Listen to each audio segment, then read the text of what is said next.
Hey everybody, back with another Polars tutorial, and today we're going to be continuing our discussion of structs. I made an introductory video on structs a while back, so definitely go look at that if you just want a basic overview of structs and what they are. But just to quickly review, a struct is a nested data type within Polars that holds a collection of columns within a single column.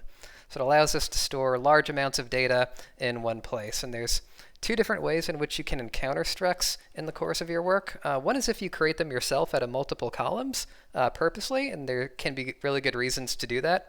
Another way in which you can encounter these are if you is if your input data is nested in some way. And this is particularly true of JSON data. And JSON data, what Polars will attempt to do is read those in as a struct instead of a string column, which is really, really convenient for us in terms of flattening it and making this a little bit more amenable to analysis. And so to go over what JSON data is and maybe the challenge it presents is if you're in the line of work where you work with a lot of data, something like SQL or just data science in general, we're used to seeing data expressed in terms of rows and columns, where each row represents a thing that we're interested in, and each column represents a characteristic of that thing. But increasingly, people are storing data in tagging languages. In particular, JSON has become very popular, and JSON stands for JavaScript Object Notation. And basically, the way data is stored in JSON is through a series of key value pairs, where the key, in other words, what's on the left side of the colon, represents a characteristic of an entity that we're interested in, and the value represents an actual value associated with that characteristic. So here this is an ID column, and the value of that ID is quadruple 01. And the name of this employee is going to be Shannon Curtis. Now, what makes this really challenging is that there are keys that don't necessarily contain a value. Well, they do, but the value is that they contain other key value pairs. So if we were to make columns out of this, we wouldn't necessarily want a profile column or a contact column.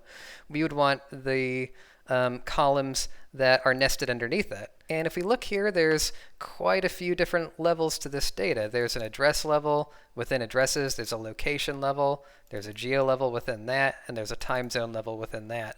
And then there's a whole nother dimension, so that's under the profile dimension.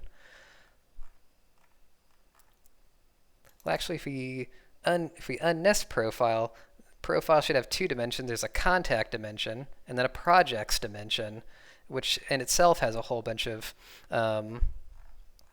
nested levels underneath it.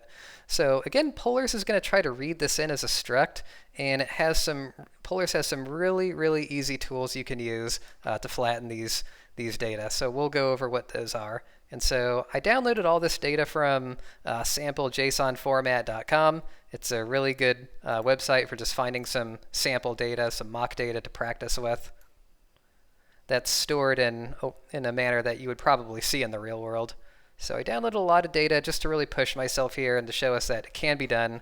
So what we're going to do, I have the whole unnesting algorithm here. It looks really big, but it's actually quite simple. We'll go over what all this does in a second. What I just want to look at real quick is just the raw data. So we will go ahead and run this.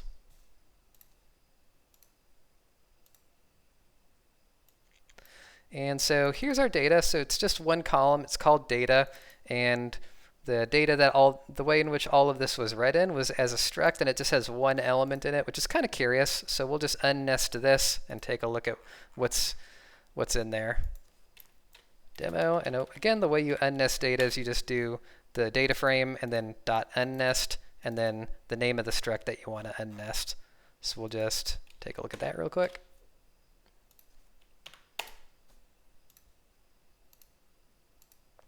Okay, so it looks like all these structs were stored as a list, and within it's a list of structs. And so since it's a list and we want these as rows, I know what we need to do is take those rows and take those lists and transpose them into rows. And so that's what explode does. I haven't talked about lists yet. I will in a future video, but just know that's what this does. We're just taking those lists, we're getting rid of the list, and we're taking each of those individual elements and turning them into rows. So we'll go ahead and just run that individually as well, just so we can get a better handle on our data here.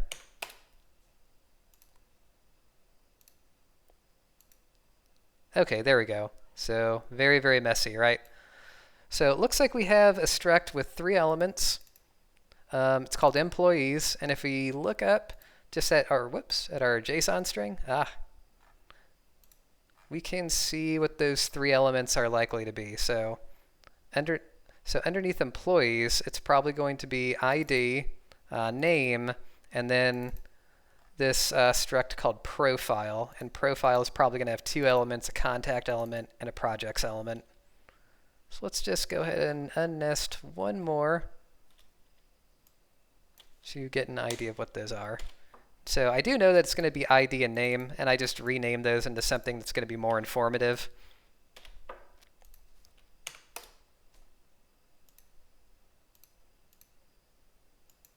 Hey, there we go. So our data is slowly taking shape. So indeed, we have that profile struct, and there's 2 elements within it.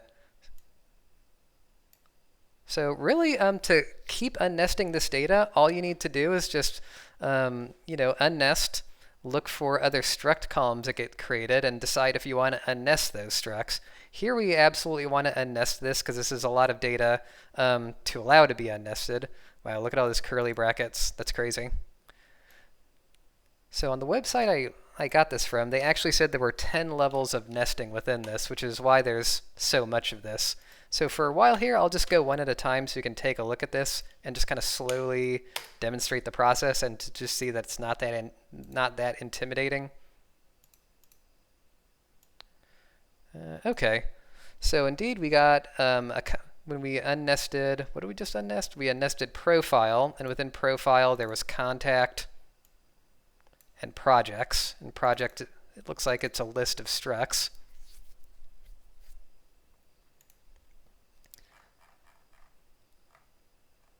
So indeed, contact, yep, and so contact should have an email element, a phone element, and then a struct for addresses, or a struct column for addresses. So let's just see what happens when we unnest contact. And in a minute here, we'll start getting more ambitious and just unnesting more of these, just so we can kind of cut to the chase.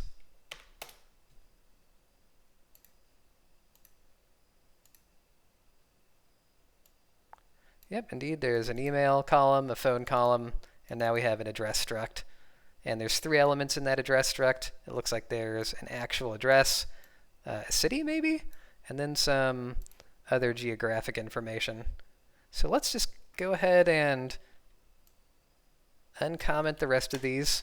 So we're going to unnest address, location, geo, time zone, and then rename a couple items from that time zone struct. And if we look up at our JSON string, you can see that's pretty much according to the mapping we have here. So address, location, geo, time zone. And within those items, we should get street, city, state, country, latitude, longitude, and the name, and UTC offset. What's UTC offset? I don't know.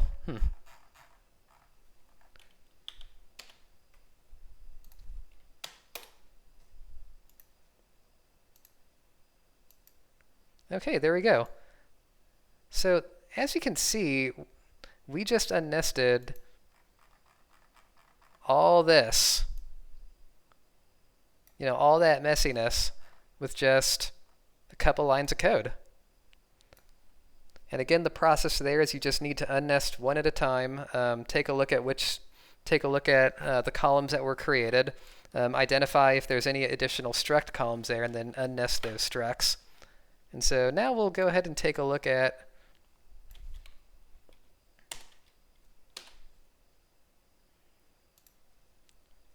this project string that we need to unnest. So this is actually a list. And so what I did here is I just got an indicator to get us the length of the list, so I know how many I know how many elements I need to extract, and that's what this .get does. So here I knew there was only one element within this list, so that's what this .get 0. So just take the first thing within that list, and there's nothing else in there, so we're not missing anything by doing this. And then that allows us to just unnest this projects.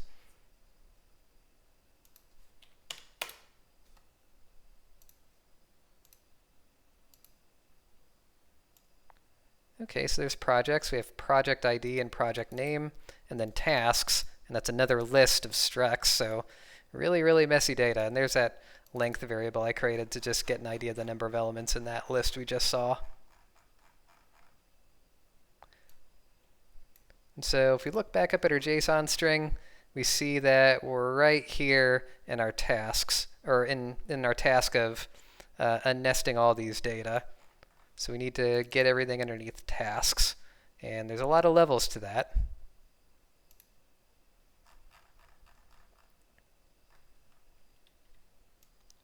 But we'll just go ahead and uncomment the rest of these. So basically we're going to unnest tasks. There's an assign to skills, experience, certifications, and meta. And we're going to unnest those because those are going to be structs when we unnest them. And if we go up to our JSON string, we can see exactly where those are, right? Assigned to skills, experience, certifications,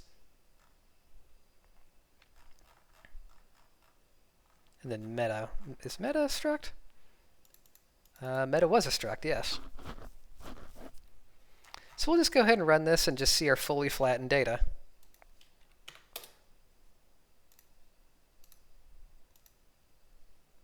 And there we have it. But as we can see, guys, Polars has a lot of very, very useful tools to make working with JSON data and flattening JSON data a lot easier.